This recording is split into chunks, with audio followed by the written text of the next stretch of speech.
Après avoir remis les livres à leur place, je me sers un cognac façon Kerouac. Vu d'ici, derrière une baie vitrée, au 5e étage, dans les quartiers sud, le décor qui s'offre à moi est forcément plongeant. Il ouvre d'un côté sur les toits gris ardoise des maisons Castor, et de l'autre sur celui sale, plastifié, recouvert d'une mousse verdâtre, de l'ancienne usine ST micro-électronique, qui, florissante, délocalisa froidement il y a quelques années sa production vers Singapour, en sacrifiant 600 emplois sur l'autel du CAC 40.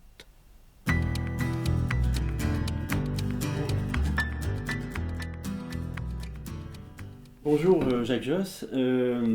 Bonjour. Vous travaillez maintenant, vous êtes en retraite, mais vous travailliez avant au centre de tri. Est-ce que c'était un avantage en tant qu'écrivain de travailler aussi au centre de tri?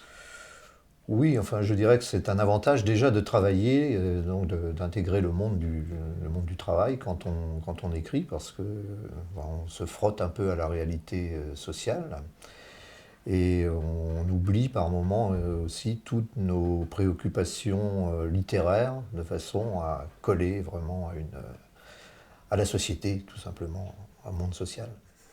Et en particulier en se confrontant au chef de service, puisque vous le notez dans un de vos livres. Oui, ça c'est au tout début, quand je suis arrivé à Rennes, dans la zone industrielle sud-est, parce que j'étais au centre de tri paquet à l'époque. Bon, disons que moi ça me donne de la hargne, ça me donne un peu de colère, et c'est toujours bon comme moteur pour mon écriture. Et justement, alors comment s'organisaient vos journées de travail effectifs et votre journée d'écriture? Quand est-ce que vous écriviez? En fait, j'ai jamais travaillé de façon normale. Euh, C'est-à-dire, j'ai jamais commencé le matin pour finir le soir. J'ai travaillé soit le matin, soit l'après-midi, soit la nuit, soit en minuit, ce qui me permettait d'avoir du temps libre.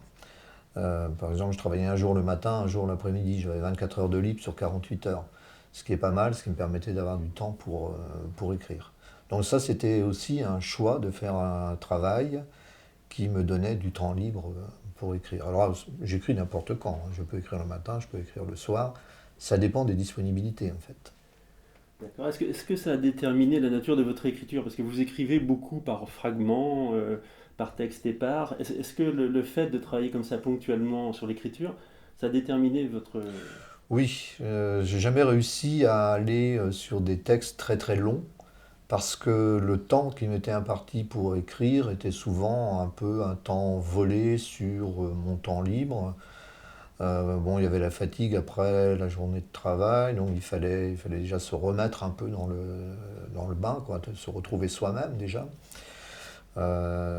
Extérioriser pas mal de choses qu'on avait pu vivre au boulot. Et ce temps était assez court, donc j'étais obligé de vraiment écrire par bribes tout le temps. D'accord. Et quelle est la nature de vos textes? Ce sont des portraits, des évocations, des promenades? Il y a un peu de tout, je dirais que c'est plutôt en, en relation directe avec l'être humain, déjà, et avec l'être humain qui a un peu de mal souvent à s'intégrer dans une société qui n'est pas facile. Donc il y a à la fois des portraits, il y a des scènes de la vie quotidienne, il y a aussi un travail important sur la mémoire, c'est-à-dire je me rappelle pas mal de choses que j'ai vues ou entendues, donc la mémoire collective intervient aussi là-dedans. En fait, c'est un tout. S'il me fallait choisir un lieu, afin de dénouer quelques-uns des fils, presque invisibles, qui me relient à la ville, je me rendrais sans détour au rond-point du cimetière de l'Est. Je laisserai derrière moi le marbrier, les dalles, les fleurs, le café jaune très animé, où nombreux sont ceux qui s'installent en terrasse, sous les hauts vents pour y déguster huîtres, muscadets, grimbergen et autres délices le dimanche avant ou après la visite aux morts. Je laisserai de même l'écrivain Henri Thomas, l'auteur de La Nuit de Londres et du Promontoire, dormir en paix derrière les murs de schiste rouge, et remonterais au ralenti la rue Auguste-Pavie. Celle-ci mène droit à la zone industrielle. Mais avant d'y parvenir, il n'est pas inutile de faire halte en haut d'un frêle monticule qui ne paie pas de mine, qu'on hésite à appeler pont, ce qu'il est pourtant, et qui surplombe une petite voie de chemin de fer. Il me semble que vous aviez commencé par la poésie. Oui, oui, oui, j'ai commencé à écrire de la poésie disons dans les années 70. Pendant une bonne quinzaine d'années, je n'ai écrit d'ailleurs que de la poésie. Et peu à peu, ça a glissé vers la prose poétique. Et puis après le récit, le roman, et puis des petites promenades, des flâneries. Votre style est sans lyrisme, il n'est pas enjolivé, mais très proche du réel.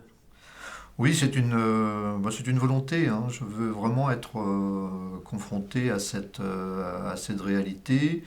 J'ai pas envie non plus de séduire, c'est-à-dire de donner des petits effets de genre enjoliveur, hein, pour faire bien. Donc il faut que ça aille au plus juste, au plus vrai. J'ai lu sur une interview du Matricule des Anges que vous disiez, ce qui m'intéresse, c'est plus d'être sur le chemin de l'écriture que d'arriver à un but. C'est tout à fait ça. J'ai toujours du mal à terminer un livre. J'aime bien être en chemin, voilà. Et le but ne m'intéresse pas beaucoup au départ, en tout cas, hein.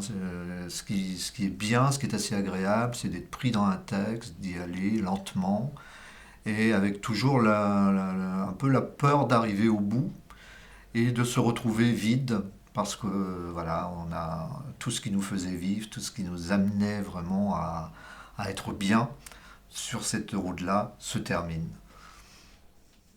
Et vous êtes, en fait, n'exposez pas votre intimité, elle est assez évacuée, vous êtes en retrait, vous servez un peu des autres pour parler de vous. Oui, oui, oui, j'aime pas parler de moi. Par contre, ce qui m'intéresse, c'est de passer par le regard des autres, par la vie des autres, par leur propre douleur quelquefois aussi, hein, parce que ce sont rarement des personnages qui sont heureux, hein, dont je parle. C'est plutôt des gens qui ont des parcours un peu chaotiques. Et justement, dans ce sens-là, vous avez dit, je me sens proche des gens qui mettent la barre pas bien haut, mais qui n'y arrivent pas.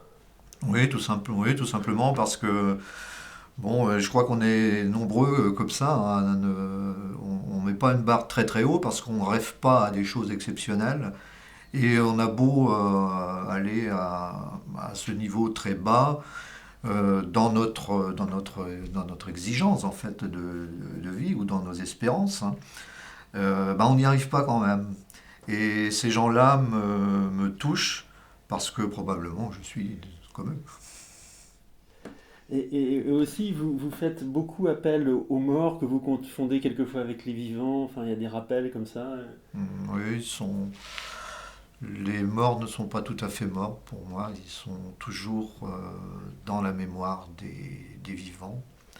Et tant qu'ils sont dans notre mémoire, eh bien, ils sont présents, hein. C'est quelque chose. J'aime bien en fait travailler sur le hameau. Au départ, c'était ça, hein, le hameau des Côtes d'Armor, d'où je suis originaire. Et tous ces personnages, la plupart étaient déjà au cimetière. Donc ma façon de leur rendre hommage et puis de les remettre un peu dans la réalité, c'était de les faire revivre. C'est-à-dire d'écrire au présent, tout simplement, même s'ils ne sont plus là. Voilà, tout simplement. Et j'ai remarqué aussi que vous convoquiez beaucoup d'écrivains. Et vous dites quelque part aussi que les écrivains ont autant d'importance que les gens réels que vous côtoyez. Oui, ou l'inverse, c'est-à-dire il y a pas de hiérarchie entre quelqu'un qui écrit et quelqu'un avec qui je vais passer un moment, ou qui va juste m'interpeller par sa façon d'être, par son regard, par deux ou trois mots. Pour moi, il m'apporte autant l'un que l'autre.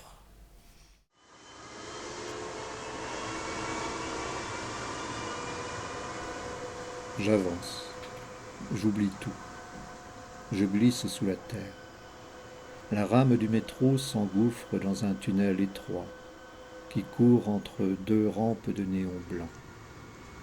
Je voyage moins d'une minute sous l'eau et refais surface au beau milieu de la place Sainte-Anne, qui a, depuis belle lurette, perdu ses arbres, son parking ombragé et son sol que rendait si instable un invisible et curieux jeu de racines enchevêtrées sous de vieilles plaques d'asphalte.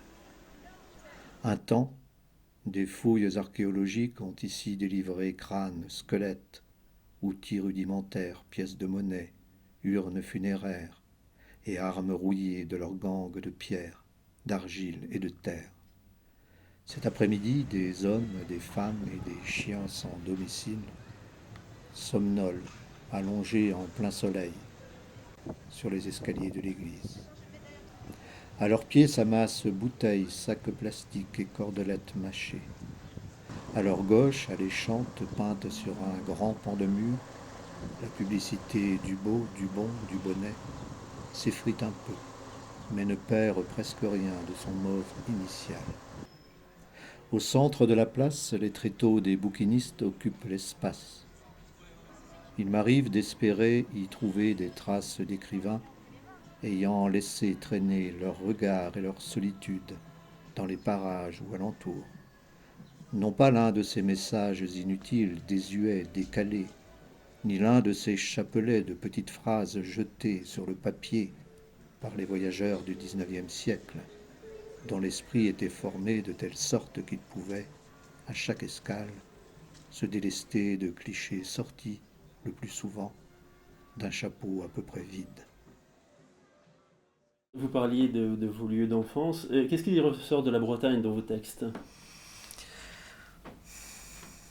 C'est assez compliqué parce qu'il y a à la fois le réel, hein, c'est-à-dire celle qu'on trouve aujourd'hui, et il y a aussi toute celle qui est dans notre imaginaire et qui vient à la fois des lectures et de tout ce qu'on a pu recevoir transmis par les parents, les grands-parents.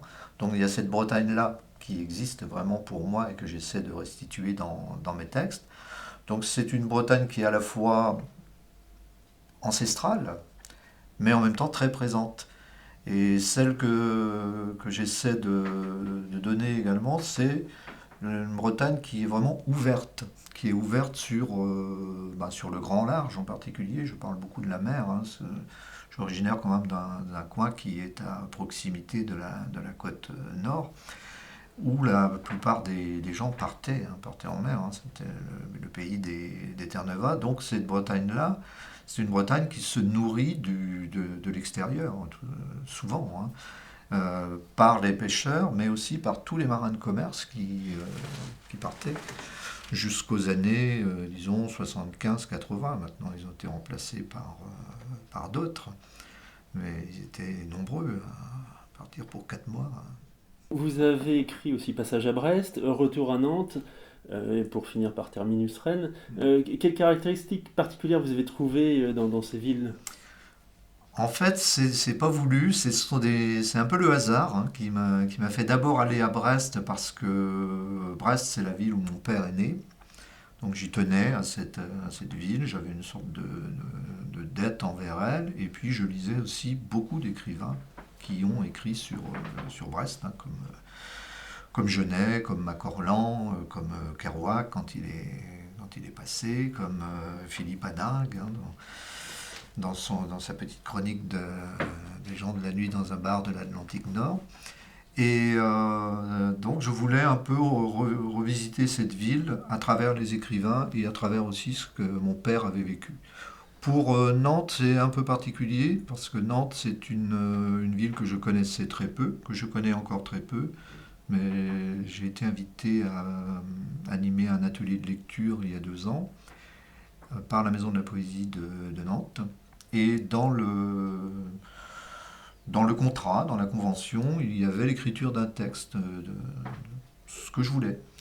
Et tout naturellement, en me promenant le soir dans Nantes, après les ateliers, Je me suis intéressé en particulier aux berges de la Loire, au quai de la Fosse, et donc le texte est venu comme ça.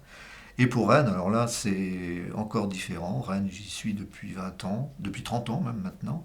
C'est une ville qui me plaît, où je me sens bien et où j'ai l'impression d'avoir posé mes valises pour longtemps et peut-être pour toujours, d'où le terminus Rennes. Et donc c'est à force de déambuler dans la ville, un peu en zigzag, que j'ai eu envie voilà, de l'écrire selon aussi les jalons posés par des écrivains qui m'ont précédé et aussi par les gens que je rencontre, anonymes ou pas. Il peut alors être minuit ou plus. L'agitation urbaine mollit. Les derniers bus rentrent au dépôt. Assis devant la porte du café, le chat du Panama veille sur la rue Bigot. C'est l'heure où les livreurs de pizza remisent leur mobilette au garage. L'heure où l'insomnie et la télé des voisins vrillent les nerfs des petits dormeurs. Là où les terrasses se vident, on balaie et on empile les chaises, en se disant que les derniers buveurs vont comprendre. Seule une petite ampoule blafarde vacille encore en fond de bar. La ville ne s'endort pas tout à fait. Dans la zone, à proximité du centre routier, une femme, court vêtue, parlemente, hissée sur le marchepied d'un camion tchèque. À 10 pas, un autre camion s'apprête à repartir. Le chauffeur revient des abattoirs. Il s'est arrêté 10 minutes. Il rajuste sa ceinture, boit un boc et s'en va.